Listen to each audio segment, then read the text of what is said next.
Nah, sekarang nih dengan adanya dokter detektif ini, dia baik banget nih, mulia banget menurut gue ya. Kita sebagai customer, kita sebagai masyarakat ya berhak tahu ya.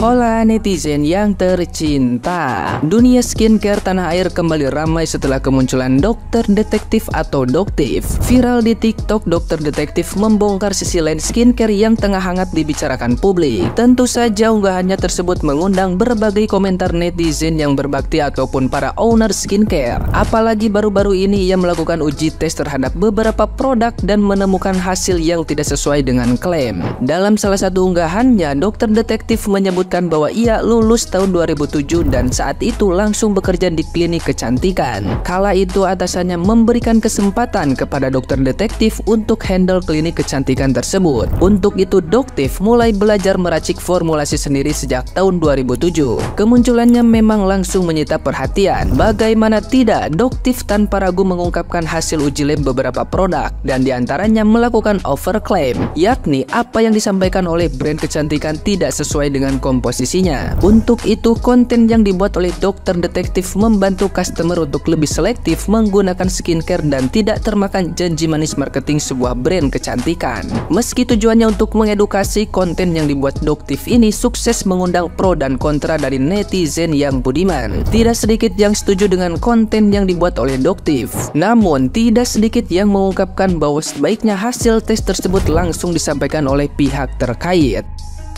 Nah, gimana nih menurut netizen yang terhormat? Silahkan berkomentar ya.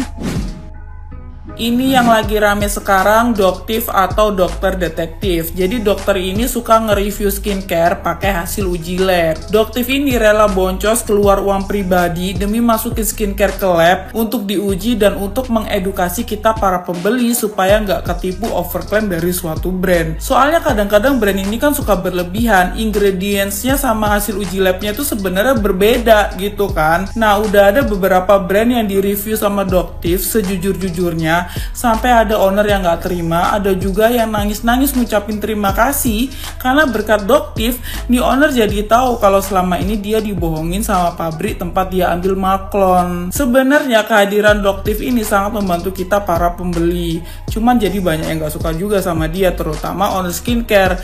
Jadi buat kalian owner skincare yang nggak terima sama reviewan doktif, mending kalian nggak usah jualan skincare, jualan skin Mobile Legends aja atau nggak skin Dota. Kenapa sih di TikTok kalau ada orang yang ngasih atau yang ngedukasi malah diamuk? Contohnya ada yang lagi viral namanya doktif atau dokter detektif. Dia itu ngasih tahu ke kita atau ngedukasi ke kita untuk hati-hati cari produk yang lagi viral. Karena si doktif sendiri ini tuh uji lab produk-produk skincare atau body care tanpa biaya sepeser pun dari orang-orang yang ngatain buzzer itu. Terus ngedukasi lah ke kita, hati-hati dengan brand ini, hati-hati dengan brand ini.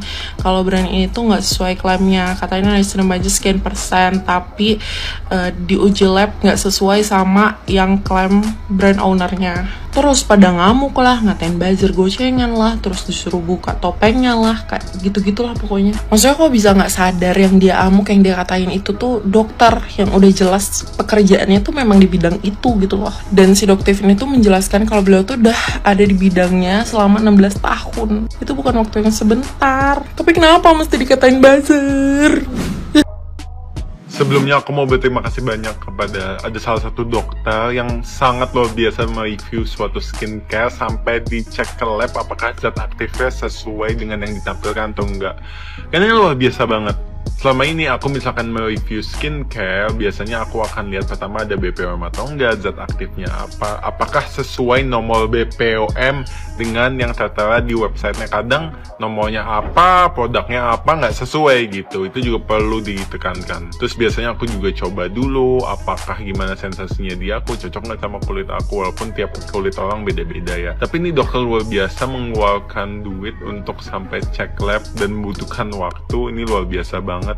Dan gue berharap mungkin ada beberapa skincare yang nggak sesuai bisa mengevaluasi diri ya, karena ini dicek secara eksternal oleh dokter tersebut, jadi netral untuk bersama-sama yang pastinya untuk masyarakat juga. Makanya aku tuh selalu bilang cari skincare setidaknya yang BPOM dan sesuai nomor BPOM sama produknya gitu. Ini masih ada aja yang beli nggak ber-BPOM gitu. Karena yang ber-BPOM aja mungkin ada hal-hal yang nggak sesuai gitu. Misalkan dicek produknya ini, ternyata nanti dibuatnya yang beda, yaitu hal yang mungkin aja terjadi karena oknum-oknum tertentu ya. So, aku berharap semoga skincare Indonesia bisa jadi lebih maju lagi. Sekarang udah banyak produk yang oke banget dan luar biasa, dan kualitasnya tetap terjaga.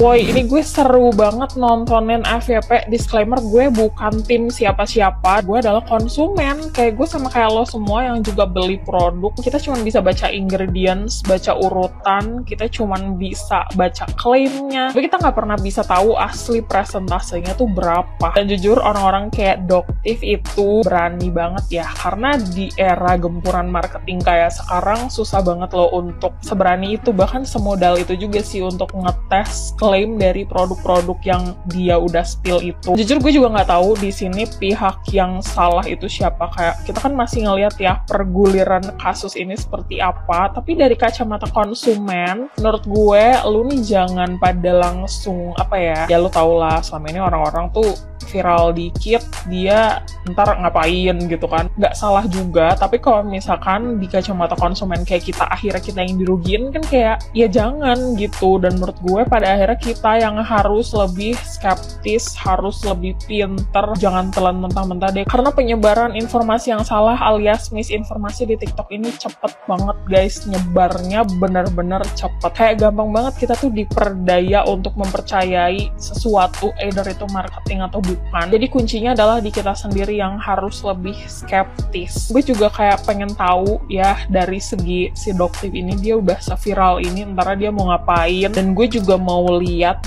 brand-brand yang mungkin ternyata ada kesalahan dalam internalnya soal presentasi ingredients atau gimana-gimana. Kita nonton aja, kita support, tapi tetap sebagai audiens kita harus lebih skeptis juga untuk ngelihat semua informasi itu ya. Jangan langsung ditelan mentah-mentah. At the end, kita juga sih yang rugi sebagai audiens dan juga konsumen. Kategori yang paling banyak dramanya apalagi kalau bukan kategori skincare ya. Dan gue bersyukur ya dengan kehadiran dokter detektif ini ya, dia mau mengebongkarin ya skincare owner skincare yang oknum-oknum nakal yang taunya cuan doang, tapi kagak tahu produk yang dia jual itu kandungannya overclaim atau enggak gitu.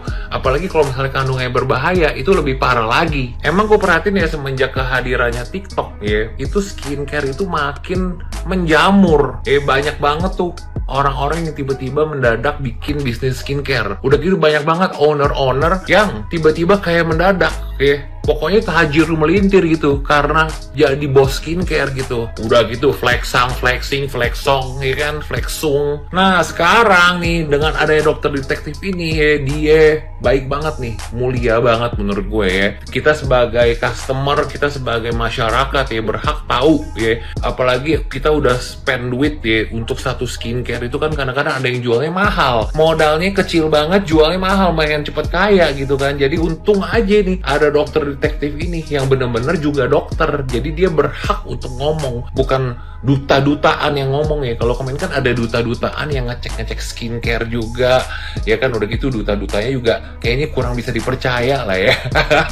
Duta apa coba waktu itu tuh, duta shampoo atau duta apa gitu kan. Kalau dia kan bukan dokter, ngapain lu sok-sokan ngecek-ngecek skincare gitu kan. Nah kalau ini kan enak nih, udah dokter, emang dia berkapasitas untuk ngecek, dia juga ngerti apa yang dia ngomong, bukan sembarang orang gitu kan. Bahkan kemarin ada satu merek skincare juga yang depannya D itu, ownernya adalah seorang dokter juga. Itu bisa kecolongan loh ya, sampai dia nangis-nangis itu kan, dokter itu ya kan, katanya untung ada dokter detektif ini yang akhirnya saya jadi tahu kalau misalnya pabrik saya ini membohongi saya gitu. Padahal ownernya juga dokter. Bayangin coba, ya itu aja bisa kecolongan, apalagi yang mendadak jadi jadi bos skincare. Nah itu lebih harus dicek-cek lagi tuh. Apalagi jangan sampai kita ngebiarin banyak oknum-oknum owner skincare yang kaya mendadak sama oknum-oknum